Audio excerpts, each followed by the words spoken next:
नमस्कार, सुप्रभात, स्वागत, अभिनंदन आप सभी का सबरंग कार्यक्रम में। मित्रों, सृष्टि का एक नियम है कि आप जो देखेंगे, जो सुनेंगे, जो पढ़ेंगे, वैसे ही आप बनते जाएंगे। और यदि सुबह सुबह ये कार्य किया जाता है, जो भी देखा, सुना, पढ़ा जाता है, वो बहुत गहराई से हमारे अंतर्मन में उतर जाता है और वैसा ही सारे दिन हमारा स्वरूप रहता है।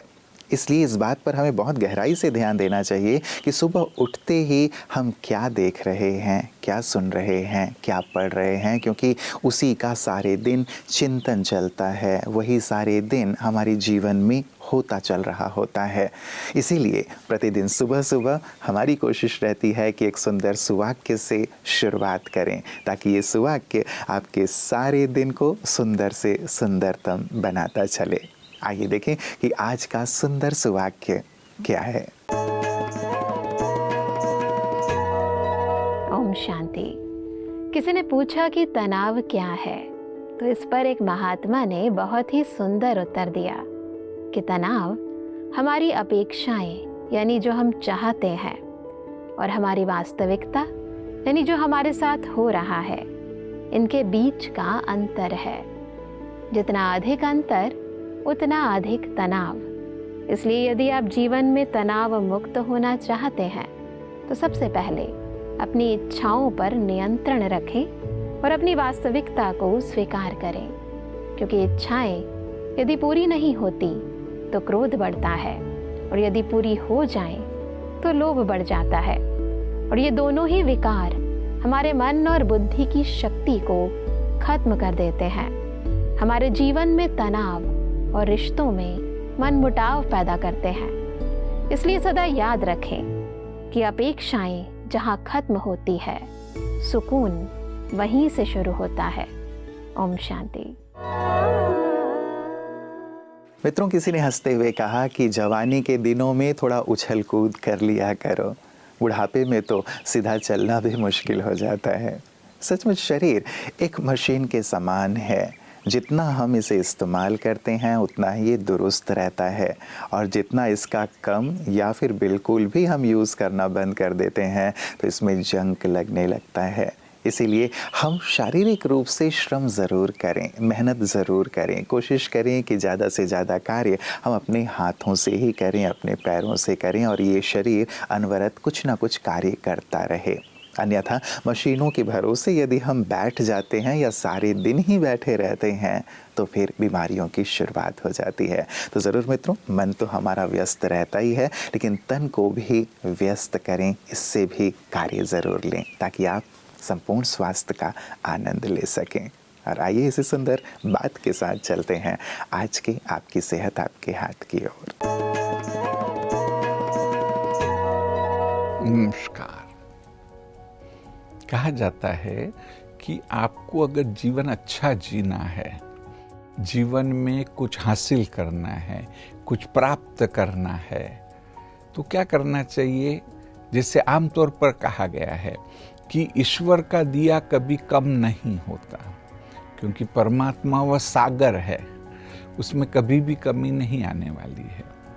ये भी है कि हमारा कोई भी संकल्प बेकार नहीं होता।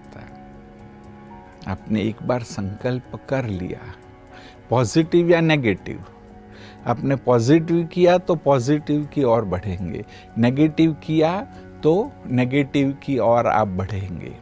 जो कहेगी भी सच्चे इरादे से, कॉन्फिडेंस से, फेथ से कोई भी संकल्प करो, वो पॉजिटिव होगा ही होगा।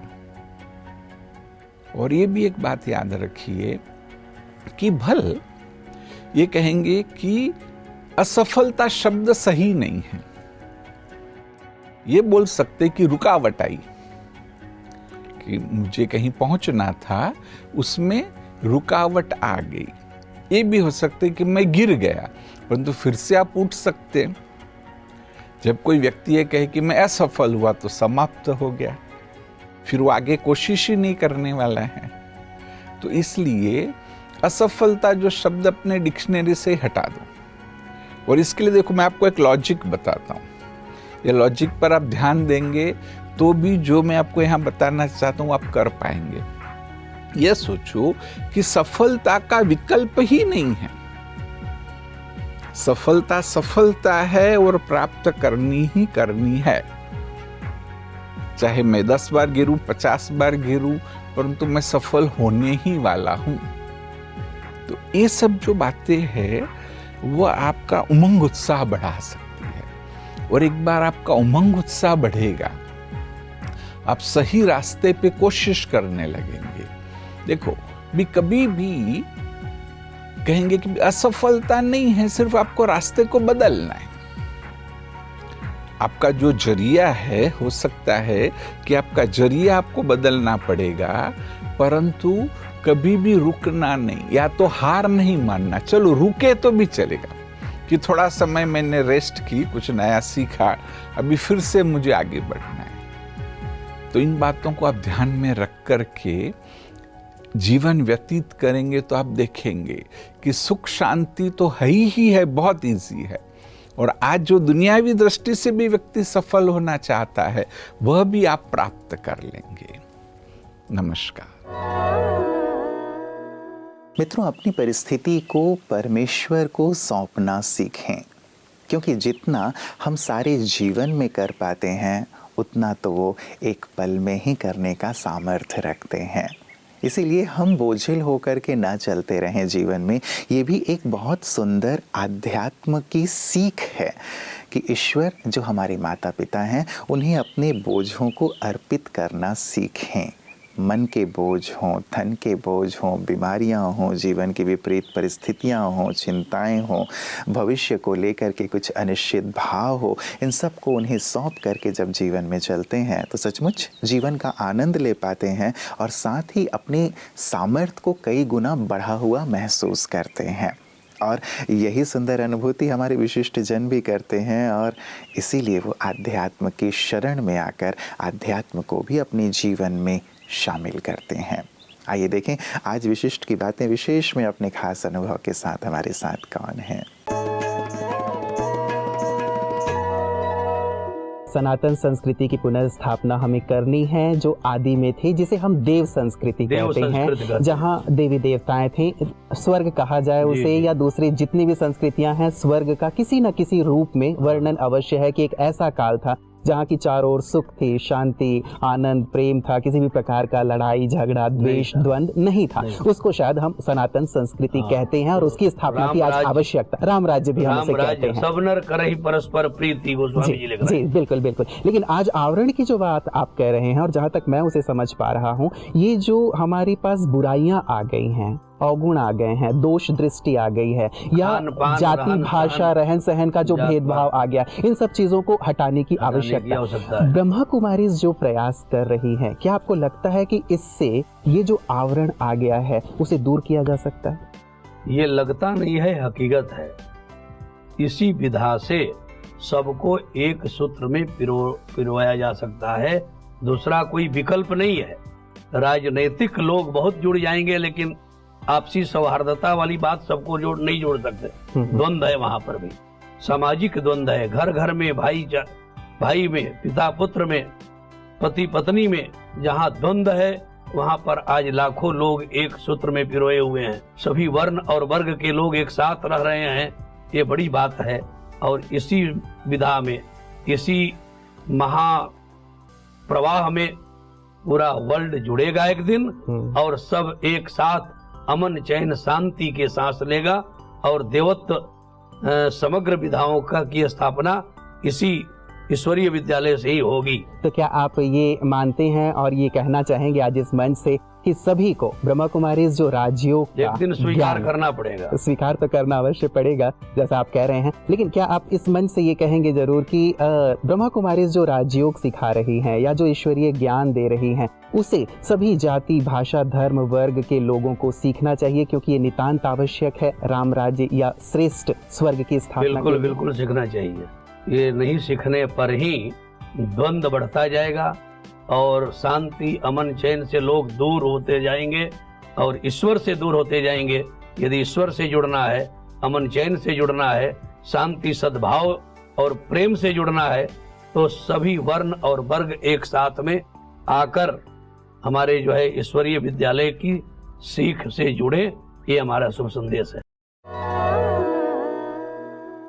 आध्यात्म जैसे हमें ये सिखाता है मित्रों कि ईश्वर को सब कुछ सौंप कर हल्के हो जाएं, वैसी एक सुंदर बात ये भी सिखाता है कि आप अंधेरों को दूर भगाने में समय बर्बाद ना करें, लेकिन दिए जलाने में समय लगाएं। किसी को नीचा गिराने में समय बर्बाद ना करें, लेकिन खुद को ऊंचा उठाने में अपना वक्त लगाएं। कितनी सार्थक और सकारात्मक सी बात है ना। आज हम अंधेरे से परेशान या फिर दूसरा आगे बढ़ रहा है तो उसे कैसे नीचे गिराया जाए, इस बात में ही अपना सारा जीवन वक्त लगा देते हैं। आध्यात्म कितना सुंदर प्रकाश देता है कि अपने जीवन को सकारात्मक दिशा प्रदान करो, सकारात्मकता की ओर ले चलो, ताकि अंधकार बुराइयां नष्ट होती चलें और समाज श्रेष्ठ और सुंदर बन सके। और यही सुंदर कार्य ब्रह्मा कुमारियाँ कर रही हैं, जिसे हम देखते हैं पीस न्यूज़ हाइलाइट्स में। ब्रह्मा कुमारिस के मध्य प्रदेश भोपाल में 18 दिनों से गोल्डन वर्ल्ड रिट्रीट सेंटर के विभिन्न जिलों में आयोजित दिव्यांग समानता संरक्षण और सशक्तिकरण अभियान का समापन कार्यक्रम संपन्न हुआ। इस अवसर पर संस्थान की ओर मध्य प्रदेश के प्रतिभाशाली युवा तैराक विक्रम पुरस्कार विजेता भाई सत्येंद्र सिंह लोहिया को सम्मानित किया गया। कार्यक्रम में मध्य प्रदेश भोपाल की ब्रह्मा कुमारीज की निर्देशिका आदरणीय अवधेश बहन जी ने आशीर्वचन दिए और कहा, हिम्मत से कुछ भी प्राप्त किया जा सकता है। अतिथि के रूप में पहुंचे आनंद मंत्रालय के वक्ता अंशुमान जी, एडवोकेट RK जोशी जी उपस्थित रहे। कार्यक्रम में इस अभियान में चल रहे ब्रह्मा कुमार दीपेंद्र भाई ने सभी का स्वागत किया तथा कार्यक्रम में अभियान यात्री रूप में ब्रह्मा कुमारी सरिता बहन, मोनिका बहन तथा अन्य B के भाई बहनें उपस्थित थे। कार्यक्रम के अंत में रिट्रीट सेंटर संचालिका ब्रह्मा कुमारी ज्योति बहन ने सभी का आभार किया। सैकड़ों की संख्या में लोगों ने कार्यक्रम का लाभ लिया। मित्रों, चलते चलते एक और सुंदर सी खूबसूरत बात, कभी भी ये ना सोचें कि मैं कुछ भी नहीं हूँ, और कभी ये भी ना सोचें कि मैं ही सब कुछ हूँ, बल्कि ये सोचें कि मैं कुछ तो हूँ और बहुत कुछ कर सकता हूँ। हमारे अंदर सामर्थ्य है, काबिलियत है। कई बार ये सोच के कि मैं कुछ नहीं कर सकता, हम बिल्कुल ही निराश और हताश होकर बैठ जाते हैं। और कई बार मैं सब कुछ कर सकता हूँ, इस भाव के साथ, मैं ही सब कुछ हूँ, इस भाव के साथ हम बहुत ज़्यादा अहंकार में आ जाते हैं या बहुत ज़्यादा ओवर कॉन्फिडेंट होकर के अपने आप को असफलता की ओर लिए चलते हैं। ईश्वर ने हम सबको सामर्थ्य प्रदान किया है। उस सामर्थ्य को, उन खूबियों को पहचानते हुए उन्हें इस्तेमाल करके हमें अपने जीवन में सफल होते चलना है, ऊंचाइयों की ओर बढ़ते चलना है। इसलिए मित्रों, ये बात हम बार बार इस मंच से कहते हैं कि थोड़ी देर अपने साथ ज़रूर बैठा करें, थोड़ी देर उस सर्वशक्तिवान के साथ ज़रूर बैठा करें, ताकि खुद को सही सही रूप में आंक सकें, सही सही रूप में पहचान सकें और जीवन में सतत आगे की ओर बढ़ सकें। ज़रूर गहराई से इस पर विचार कीजिएगा और जीवन में अमल कीजिएगा।